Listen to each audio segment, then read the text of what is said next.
Continuamos, hermanos, en esta serie de predicaciones que están basadas en el catecismo de Heidelberg y estamos en la semana número 7. Y precisamente la semana número 7 confronta las preguntas que contiene a cada uno de nosotros cuáles son los cimientos de la fe que tenemos. Y quizás si hiciéramos esta pregunta de una forma abierta y dijéramos, bueno, ¿cuáles son los cimientos de tu fe?, escucharíamos múltiples y diversas respuestas. Quizás la respuesta más común sería, pues, el cimiento o la roca en la que está fundada mi fe, pues, es Jesucristo.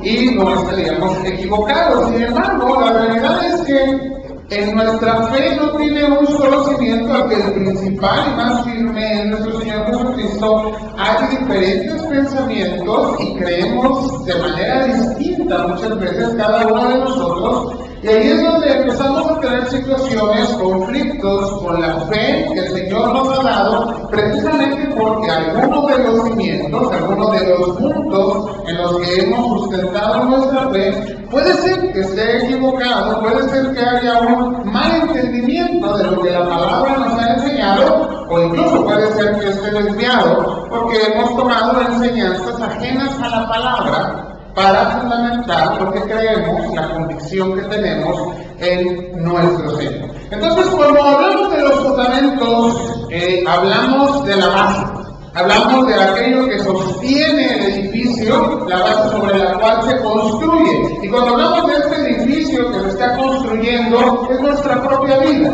es nuestra vida y nuestro caminar en Cristo Jesús. Cuando hablamos de fe, yo creo que de forma automática, quienes conocemos un poco de la palabra, vamos a ir inmediatamente como respuesta a Hebreos capítulo 11, versículo 1. Y repetimos casi de memoria este versículo de qué es la fe. Quisiera compartirles cómo la Biblia, el nuevo lenguaje actual, responde a esta pregunta ahí en Hebreos 11.1 y nos dice que la fe es estar totalmente seguro de que uno va a recibir lo que espera. Es estar convencido de que algo existe aun cuando no se pueda ver. En otras palabras, hablar de los fundamentos de la fe es hablar de un sustento espiritual. Pero vamos a hablar también del sustento bíblico y por tanto del sustento doctrinal sobre el cual se construye este edificio, nuestra vida en Cristo Jesús. Y se traduce en un caminar diario, lo que hacemos constantemente, en cómo respondemos por la mañana simplemente al abrir nuestros ojos, en cómo nos acercamos al Señor, en cómo salimos a realizar las diferentes actividades que el Señor ha puesto en nuestra vida y cómo reconocemos precisamente que no son mis actividades, no son mis planes, no son mis proyectos, sino lo que Dios ha preparado de antemano para que yo como su hijo camine en ello y en ello estarle glorificando de una manera continua.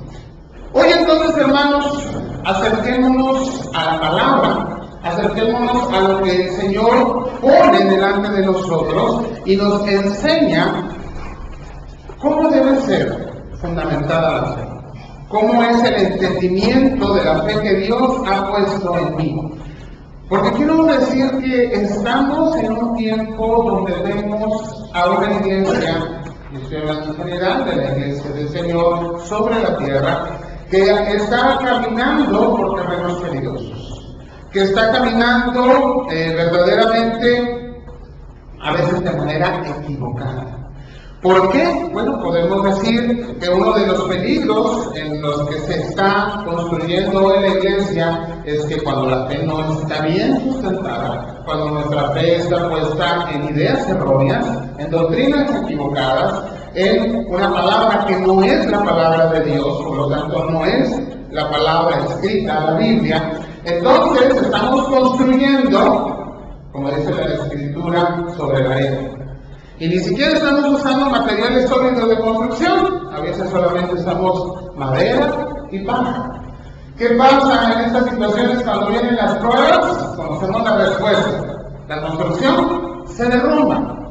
Vemos cómo iglesias completas hoy en día están siendo derrumbadas. Y decimos, ¿es el ataque del enemigo?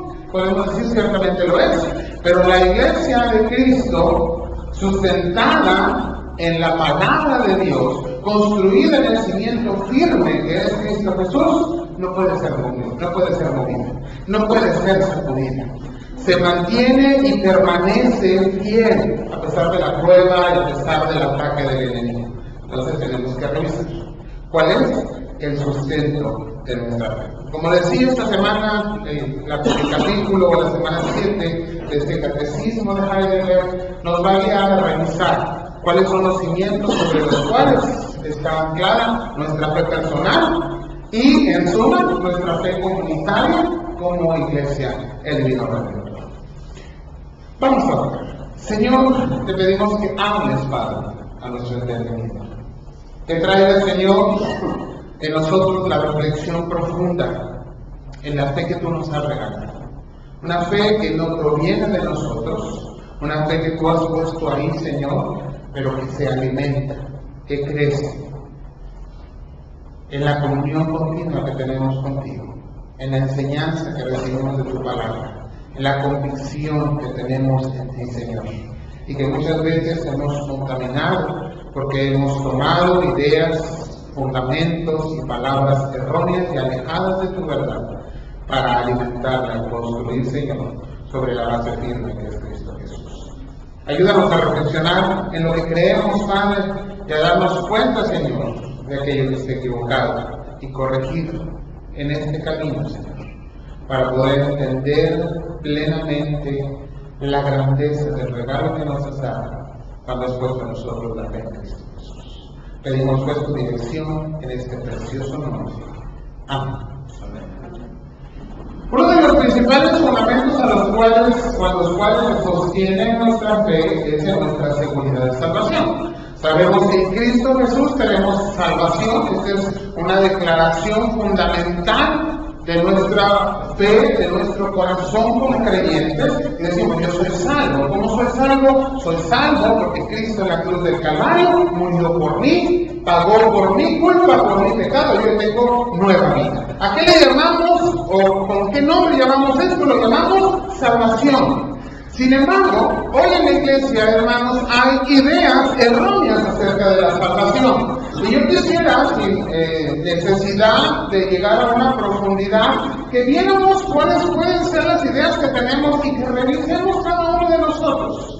¿Cuál es la idea que tenemos acerca de la salvación? Y veamos cuál es la idea que la palabra nos presenta, cuál es el mensaje y la verdad que la palabra nos presenta acerca de cómo la salvación opera y cómo esta está sujeta y es un cimiento sólido de nuestra fe.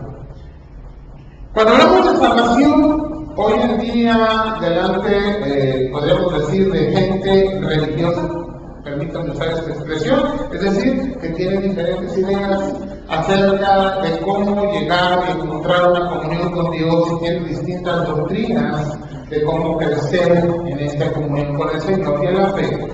Podemos encontrar, al menos, quizás hay muchas más, pero quiero tocar estas tres solamente, maneras de entender la salvación. Una de ellas es llegar a la creencia de que hay una salvación de denominación general, es decir, que hay una salvación universal general para todo el ser humano. Hay otra idea muy marcada y que incluso llega a contaminar fácilmente a la iglesia evangélica, que es una salvación de carácter meritorio. Y tenemos la que la palabra del Señor nos enseña y que es parte de nuestros dogmas de fe, que es precisamente la salvación como una elección de Dios dada por gracia. Y podríamos decir, pastor, pues ni se preocupe, sabemos que la salvación es la elección de Dios por gracia. Déjeme decirle un poco acerca de las otras dos ideas que ciertamente son erróneas, pero que fácilmente pueden ser parte de nuestro pensamiento y a veces aún de nuestra propia confesión. Cuando hablamos de una salvación general o de una salvación universal, hablamos de una ideología que es engañosa y dicen algunos autores evangélicos aún diabólica del mundo.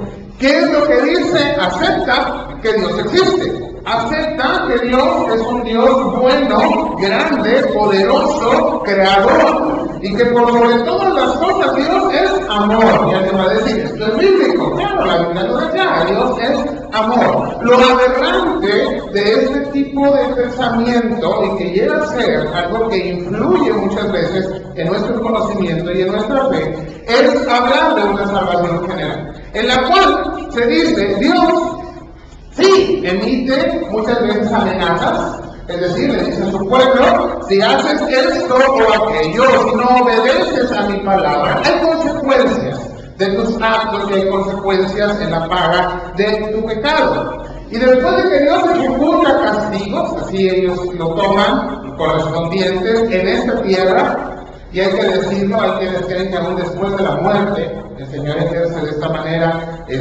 sus castigos, pero que al final de todas las cosas, cuando nuestro Señor vuelva y sea restablecida esa nueva tierra, ese nuevo cielo para toda la eternidad, Dios, que es total y completamente amor, ha de salvar a todos los seres humanos.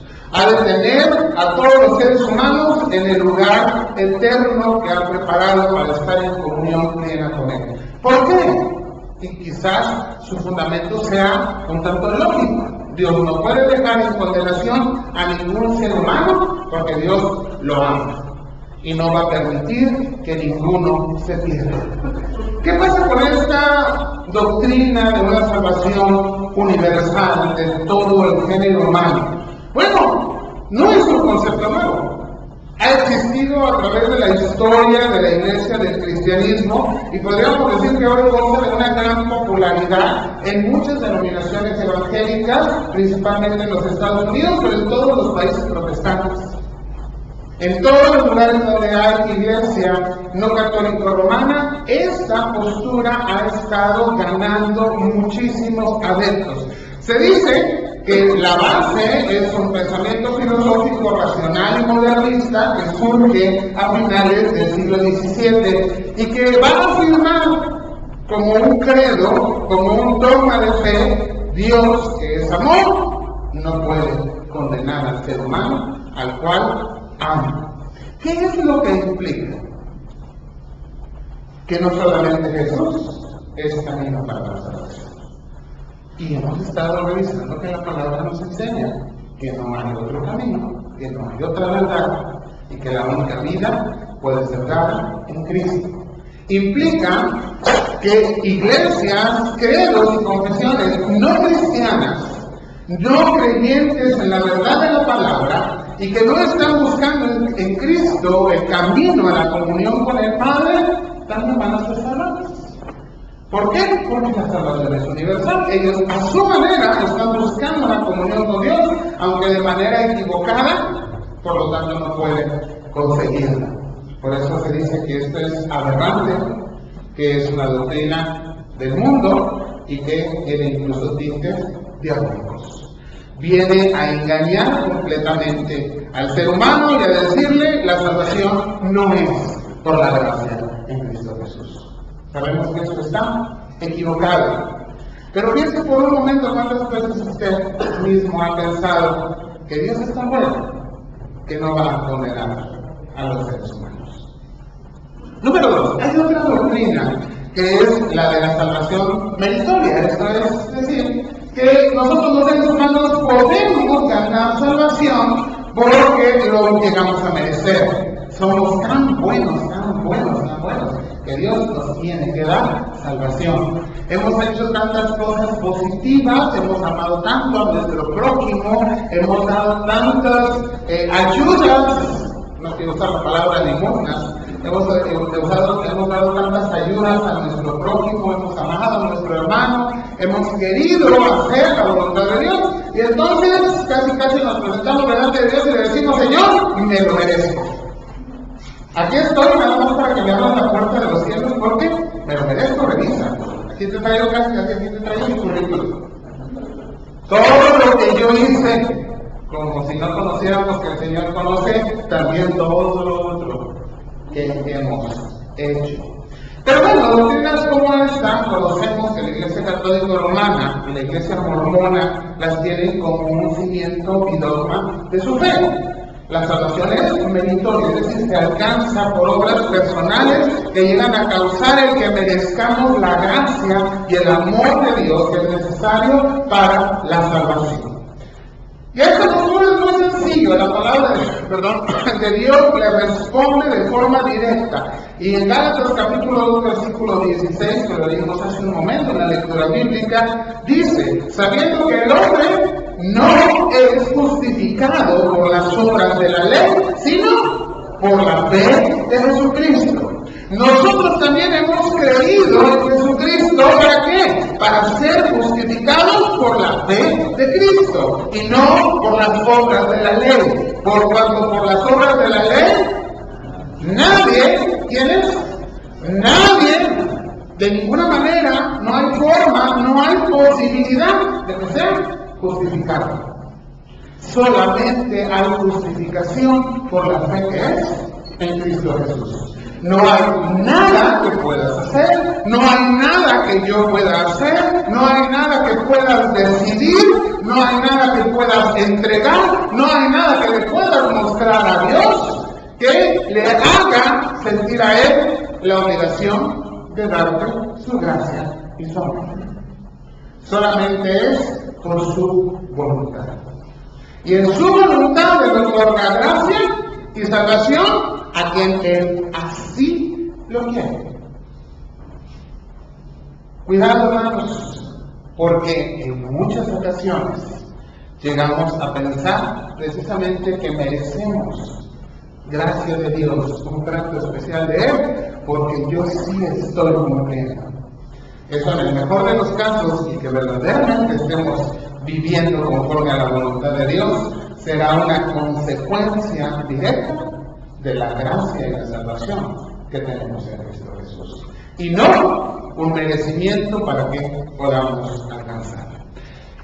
Entonces, ¿qué es lo que la palabra nos enseña? Yo creo que lo dije hace un momento, es esa salvación que es por gracia y que es solamente la obra de la voluntad de nuestro Dios. La palabra del Evangelio es muy enfática, nos enseña esto de una manera directa. Nos dice que el número de escogidos por Dios son los que ha puesto en las manos de nuestro Señor Jesucristo, a los cuales se les llama ovejas, y que solo estas serán salvadas por gracia. Juan capítulo 10, versículos 25 al 29.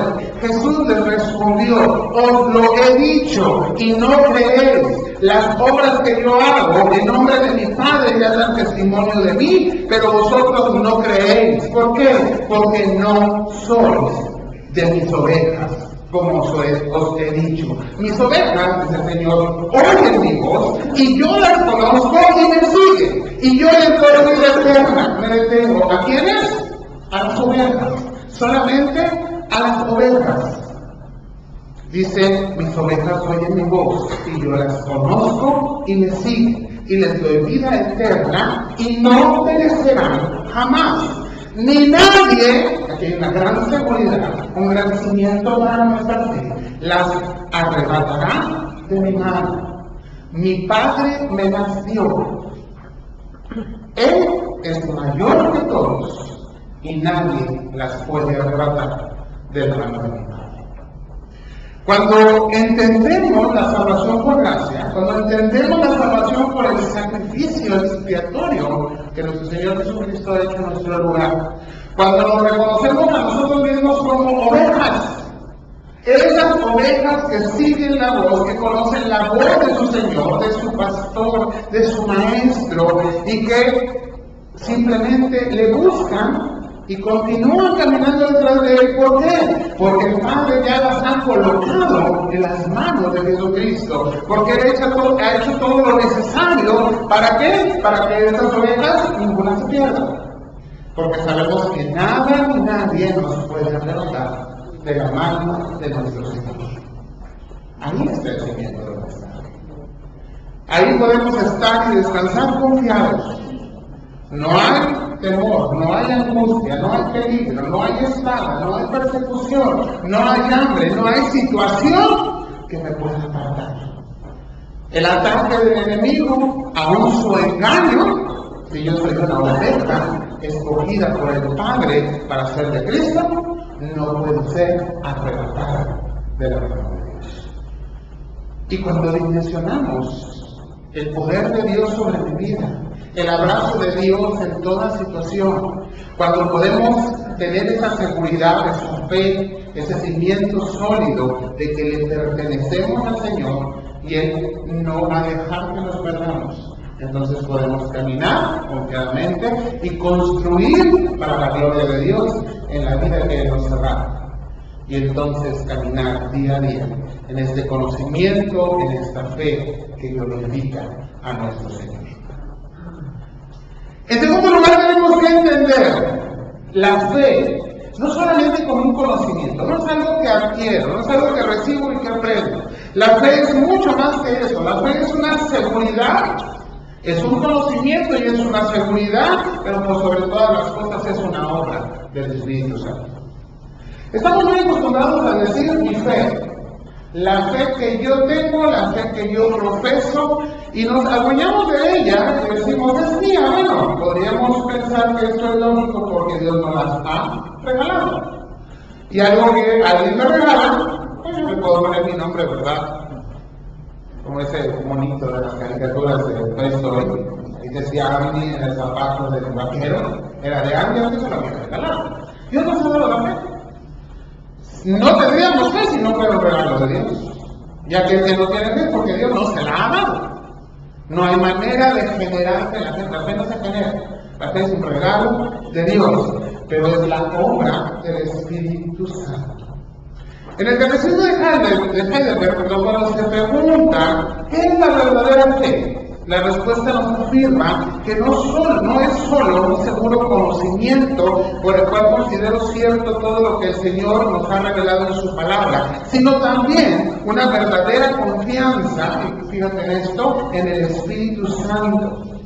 El Espíritu Santo infunde en mi corazón por el Evangelio y me da la seguridad de que no solo a otros, sino también a mí mismo, Dios me otorga la remisión de pecados, la justicia y la vida eterna, y esto, volvemos nuevamente al punto número 1, de pura gracia y solamente por los méritos de Jesucristo. ¿Para qué sirve la fe? La fe tiene 3 finalidades fundamentales, de lo que acabo de leer, de lo que acabo de resumir. Número 1, nos asegura que todo lo que la palabra nos dice es verdadero. Si tú y yo no creemos que lo que dice la palabra es verdadero, nuestra fe está mal fundamentada. Todo lo que la palabra de Dios nos dice, todo lo que podemos leer en la palabra de Dios es verdadero. No hay verdades a medias, no es solamente un contenido de la palabra de Dios y parte de ello no lo es. Toda la palabra es verdadera porque proviene del Señor. Y opera fortaleciéndonos, opera guiándonos en todas las circunstancias de nuestra vida para permanecer, para caminar en esta nueva vida, en este nuevo camino que el Señor ha comprado para nosotros con su sangre. Tenemos que ver entonces que esta fe que el Señor nos ha regalado se sustenta, o nos da más bien sustento, en las verdades de la palabra. Tenemos que entender que la fe va a ser fortaleza para nosotros. Me siento débil, me siento cansado, me siento enfermo, agobiado, deprimido, frustrado, tengo tantos problemas y complicaciones que estoy estresado. Pues tan común hablar de esto, ¿verdad? Todo el mundo está estresado. ¿Dónde está la fe? Esa fe que me sostiene, esa fe que me hace recibir todas y cada una de las promesas que la palabra de Dios me declara. Yo estoy contigo todos los días. Pero me siento solo. No he creído que el Señor está conmigo todos los días. Yo soy el que lleva tus cargas. Pero yo me siento tan cansado. No he creído que el Señor es el que lleva mis cargas. Y miles de promesas tiene la palabra. ¿Qué sucede? No las he creído. No las he creído. A mi fe le ha faltado crecer, le ha faltado alimentarse de esa comunión continua con el Señor y con su palabra. Y la fe también, hermanos, nos va a asegurar que hemos sido perdonados. Yo no merezco la bendición de Dios, o muchas veces pensamos al contrario, merezco lo que me está sucediendo, merezco esta situación por la que estoy pasando, merezco la cosa en la que el Señor me ha puesto. ¿Por qué? Por todo mi pecado. ¿Dónde quedó el perdón que Cristo te ha asegurado? En el cual confiamos, porque nos hemos acercado con esa confianza delante de aquel que puede perdonar, de aquel que declara tus pecados que son perdonados, de aquel que nos dice que si confesamos nuestras faltas con fidelidad y justicia, nos perdona. Pero lo mismo que tienen culpables. Y es una culpabilidad que no tiene que ver con la culpa que tenemos delante de Dios, porque ya hemos sido justificados por la fe en Cristo Jesús y esta nos ha dado paz para con Dios. ¿Sabes dónde está tu problema de paz? Tienes una falta de paz contigo mismo, no con Dios. Si eres un hijo de Dios, lavado en su sangre, tu seguridad de perdón tiene que ser un cimiento firme, una seguridad, una confianza, una tranquilidad, una paz continua y que se refleja en nuestro caminar diario en el Señor.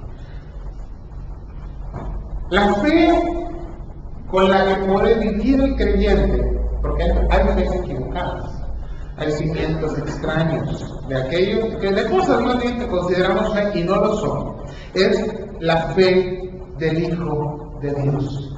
Es lo único que nos asegura que nuestro viejo hombre, que mi viejo yo, ya no está.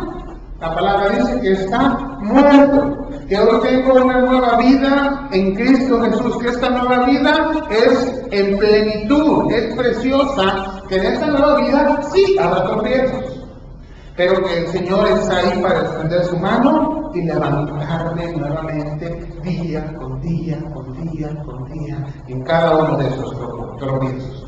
Y entonces podemos entender las palabras del apóstol y hacerlas nuestras. Con Cristo estoy juntamente crucificado. Ya no vivo yo. ¿Quién vive ahora? Que vive Cristo en mí. Y dice, y lo que ahora vivo en la carne, ¿cuándo es esto? En el día a día. Lo que vivo hoy en la carne es desde que me levanto, en las decisiones que tomo, en cómo me llevo con mi familia, en cómo respondo en mi trabajo, en cómo realizo cada una de las acciones. Lo que hoy vivo en la carne, lo vivo, dice, en la fe del Hijo de Dios, el cual me amó, se entregó a sí mismo por mí. Y mi vida en la fe se vuelve una respuesta a la salvación y a la gracia de Dios en mí. Por él mi salvación está asegurada. No se puede perder. Y esto el Espíritu Santo me lo recuerda día a día. Día a día. El Señor está hablando a mi fe. Otro punto importante como cimiento de nuestra fe es la misión primordial a la que la fe nos llama, nos envía, nos convida a trabajar. ¿Y cuál es esta? La de confesar precisamente esa fe. Confesar la fe equivale a dar testimonio de esa fe. Hemos descubierto como cristianos un tesoro que estaba escondido. La palabra nos habla de una perla preciosa escondida y de cómo cuando este tesoro se descubre hay que correr. Y hay que correr de una manera entusiasta a decirle a los que están a nuestro alrededor, ¿verdad? A nuestros vecinos, encontré la moneda que se me había perdido. Encontré una perla preciosa y para quedarme con ella me voy a deshacer de todo lo demás que tengo porque yo quiero permanecer, quiero que este tesoro precioso permanezca conmigo, hacerlo mío y vivirlo a cada día. Nos recordamos esas palabras de la palabra. La pregunta es, ¿estamos viviendo el encuentro de la fe en Cristo Jesús de esta manera? ¿Tenemos ese entusiasmo, ese deseo de salir y decirle a quienes están a nuestro alrededor, he encontrado el tesoro más precioso que puede haber sobre la tierra y fuera de ella? No hay nada más grande sino lo que el Señor me ha dado, la salvación. Pero además es un llamado de Dios, no solamente por entusiasmo, no solamente porque estoy emocionado porque he encontrado el gran tesoro de la fe. Es un llamado a un ejercicio al cual el Señor nos envía. Y en Mateo capítulo 10, versículo 32, el Señor nos dice: a quien me confiese delante de los hombres, yo también le confesaré delante de mi Padre. ¿Qué pasa con el que no está confesando a su Señor? Medite en ello. Con esta misma expresión de confesión de fe podemos también hablar de la práctica de una proclamación pública, es decir, el contenido de nuestra fe. Y aquí tendríamos que volver a hacer una pregunta, no me dé respuesta porque no la damos en todo el día, ya no digo toda la mañana, pero ¿qué es lo que usted cree? Y quizás sería un buen ejercicio que uno de estos días tome por ahí un cuadernito, no desperdicio uno nuevo, cada uno viejito de reuso, que se de colores. Y póngase a hacer una lista de las cosas que usted cree acerca de Dios, de las cosas que usted cree acerca de Jesucristo, su Señor y Salvador, ya le dije una, de las cosas que cree del Espíritu Santo, de lo que cree sobre la Iglesia, de lo que cree sobre la obra de Dios en su propia vida. Este ejercicio sería interesante para repasar, para volver a reflexionar en lo que creemos cada uno de nosotros. Pero seguramente la gran mayoría, si no es que todas las proclamaciones que pueda usted escribir van a estar contenidas en alguno de los símbolos de fe que tenemos como iglesia. Hoy tenemos como un libro, como de este grueso más o menos, que contiene todos los credos, las confesiones y los catecismos, y que llevamos 3 años tratando de estudiarlos y no hemos llegado ni a la tercera parte. O sea que tenemos material para estudiar como 9 años, y yo creo que el ejercicio a usted no le tardaría hacerlo más que unas cuantas horas. Pero hay tantas cosas que como iglesia creemos y somos llamados a confesar, y a veces ni siquiera hemos pensado en ellas. Pero bueno, podemos resumir lo que creemos, podemos tratar de hacer un resumen de nuestra fe y que esta sea nuestra proclamación, no solamente como un ejercicio mental, no solamente como una repetición sin sentido, no es algo que me he aprendido solo de memoria. La reflexión y la proclamación de mi fe y de lo que creo tiene que ser un ejercicio de nuestra propia vida, un ejercicio de nuestro corazón rendido a Jesucristo, y un ejercicio que responda en mis actos, en mis pensamientos, en mi quehacer cotidiano, para glorificar al Señor a través de lo que creo en el Señor. Por eso la manera correcta, creo yo, de concluir el mensaje de esta mañana es invitarla a que se ponga de pie. Y que si bien no hemos estudiado y no conocemos todos los credos de todas las confesiones que son nuestros símbolos doctrinales, creo yo que uno de los que más y mejor conocemos es el credo apostólico. Y aunque algunos me han dicho, ¿por qué ya no lo repetimos cuando tomamos la comunión? Bueno, a lo mejor ha sido un plan con maña para que usted se lo sepa y no se lo estemos repitiendo. Vamos a ver si lo conocemos. Y si lo conocemos, entonces esta confesión de nuestra fe debería llevarnos no solamente a un ejercicio mental, de saber que sé, sino a un quehacer, de poner en práctica lo que sé. ¿Qué dice el credo apostólico, hermanos? Creo en Dios Padre, Todopoderoso, Creador del cielo y de la tierra, y en Jesucristo, su único Hijo y Señor nuestro, que fue concebido del Espíritu Santo, nació de la Virgen María, padeció por el poder de Poncio Pilato, fue crucificado, muerto y sepultado, descendió a los cielos, al tercer día resucitó entre los muertos, subió al cielo y está sentado a la diestra de Dios Padre Todopoderoso, y desde ahí vendrá al fin del mundo a juzgar a Santa Iglesia Universal, la comunión de los santos, el perdón de los pecados, la resurrección de la carne y la vida perdurable. Amén. Yo invito a que reflexionen en cada una de estas enseñanzas y cómo cada una de ellas afecta su vida, afecta su caminar continuo, afecta su gratitud a Dios y afecta a responder en nuestra vida a las situaciones que estamos enfrentando. ¿Qué estamos haciendo como iglesia para proclamar la fe que la palabra de Dios nos ha enseñado y que el Señor ha puesto en nuestras vidas? Oremos. Padre, gracias, Señor, por hacernos reflexionar acerca de esto. Señor, que al estar reflexionando